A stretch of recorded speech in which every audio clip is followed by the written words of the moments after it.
আমরা প্রথম পর্বে দেখেছিলাম সূরা ফাতিহাকে আমরা তিনটি অংশে ভাগ করতে পারি। প্রথম অংশ হচ্ছে আল্লাহর পরিচয়, তৃতীয় অংশ হচ্ছে আল্লাহর কাছে আমাদের চাওয়া, এবং এই দুই অংশের মাঝে রয়েছে আল্লাহর সাথে আমাদের সম্পর্ক। প্রথম অংশে যখন আমরা আল্লাহর পরিচয় পাই, যখন আমরা বুঝতে পারি যে আল্লাহ হচ্ছেন সেই সত্তা যার জন্য সকল প্রশংসা আর কৃতজ্ঞতা, যিনি গোটা মহাবিশ্বের প্রতিপালক এবং যিনি বিচার দিবসের মালিক, তার এই পরিচয়ের তাৎপর্য বুঝতে পেরে আমরা বলি ইয়াকা না'বুদু, আমরা কেবলমাত্র আপনারই ইবাদত করি। না'বুদু শব্দের দিকে লক্ষ্য করলে আমরা দেখব এর মূল অক্ষরগুলো হচ্ছে আইন বা দাল। আরবি ভাষায় এই একই মূল অক্ষর থেকে আবদ বা দাস শব্দটি এসেছে।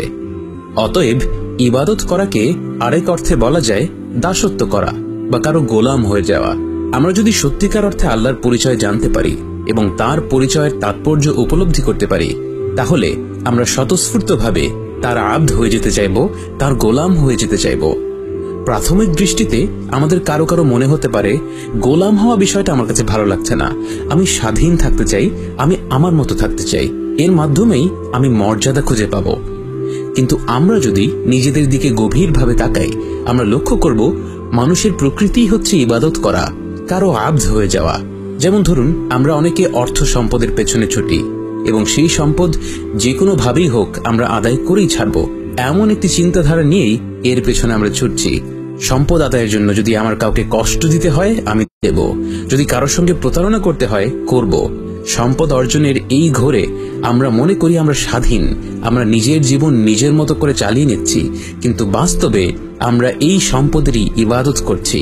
সম্পদ আমাদেরকে বলছে আমাকে পেতে হলে তোমাকে এই কাজ করতে হবে, এবং সেই কাজগুলো আল্লাহর বিধানের সাথে সাংঘর্ষিক হলেও আমরা সেই কাজগুলো করে বসছি। নিজেকে এই বলে সান্ত্বনা দিচ্ছি যে আগে সম্পদটা পেয়ে নিই, পরে শেষ বয়সে হজ করে সব গুনাহ ক্ষমা করিয়ে নিব, দুনিয়াটাও পেয়ে যাব, আখিরাতটাও পেয়ে যাব। আবার অন্যদিকে কেউ কেউ মর্যাদার দাস হয়ে যায়। সমাজে উচ্চ মর্যাদা বজায় রাখার জন্য যা যা করা প্রয়োজন আমরা তাই করব। হতে পারে এটা অর্জন করতে গিয়ে আমরা কিছু ভালো কাজ করে ফেলেছি, দরিদ্রদের সাহায্য করেছি, সমাজে কল্যাণসূচক কাজ করেছি, কিন্তু এই সবই করেছি মর্যাদা পাওয়ার জন্য, মানুষের মুখে গুণগান শোনার জন্য, আল্লাহকে পাওয়ার জন্য নয়, আল্লাহর মুখে গুণগান শোনার জন্য নয়। সেক্ষেত্রে কিন্তু আমরা সামাজিক মর্যাদারই গোলাম হয়ে গেলাম। যেই কাজগুলো করলে সমাজে আমার প্রশংসা ছড়াবে, ফেসবুকে হাজার হাজার লাইক আসবে, সামাজিক মাধ্যমে ফলোয়ার বাড়বে, সেই কাজগুলোই আমি ইবাদতের মতো উদ্দীপনা নিয়ে করতে থাকি। এবং বিস্ময়কর বিষয় হলো আমরা কেউ নিজেদের সন্তানদের ইবাদত করে ফেলি। ভাবতে অবাক লাগলেও এমনটা কিন্তু আমাদের সমাজে অনেক ক্ষেত্রেই হয়ে থাকে। বিশেষ করে আমরা যারা নিজেরা খুব কষ্টের জীবনযাপন করেছি, শৈশব থেকেই আর্থিক সামাজিক নানা সংগ্রামের সম্মুখীন হয়েছি, আমরা দৃঢ়ভাবে প্রতিজ্ঞা করি আমি যেসব বাধা বিপত্তির সম্মুখীন হয়েছি আমার সন্তানদের যেন সেসবের সম্মুখীন হতে না হয়। এই চিন্তাধারা থেকে অনেক সময় সন্তানরা যা চায় আমরা তাদেরকে সেটাই দিতে থাকি, যেন সন্তানের সন্তুষ্টি আমার সন্তুষ্টি হয়ে গেল। সন্তান যদি নিজের জন্য ক্ষতিকর কিছু চেয়েও বসে, আমরা বলি এখনো তো সে বাচ্চাই আছে, তাকে দিয়ে দেই।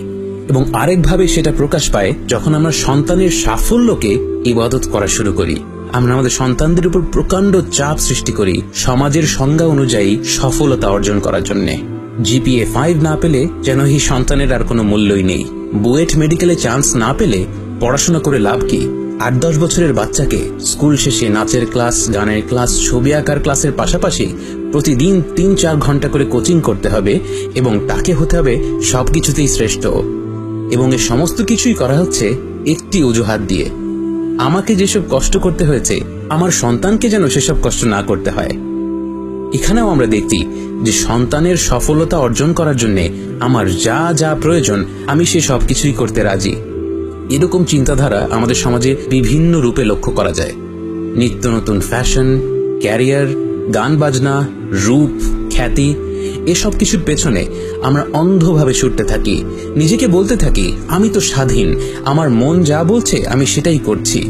অথচ আমরা যদি এই চিন্তাধারাগুলোকে নিরপেক্ষ দৃষ্টিভঙ্গি থেকে যাচাই করি, আমরা দেখব এখানে আমরা কিন্তু স্বাধীন নই, আমরা আসলে দাসত্ব করছি। কারণ মানুষকে সৃষ্টি করা হয়েছে ইবাদত করার জন্য, দাসত্ব করার জন্য। আমরা হয় জেনে শুনে কারো ইবাদত করি, আর না হয় নিজের অজান্তেই কারো না কারো ইবাদত করে ফেলি। এবং দাস যদি হতেই হয়, তাহলে যিনি বিশ্বজগতের রব, যিনি সবকিছু সৃষ্টি করেছেন, যিনি বিচার দিবসে সবকিছুর হিসাব নিবেন, তার দাসত্ব করার থেকে মর্যাদাপূর্ণ কি আর কিছু হতে পারে?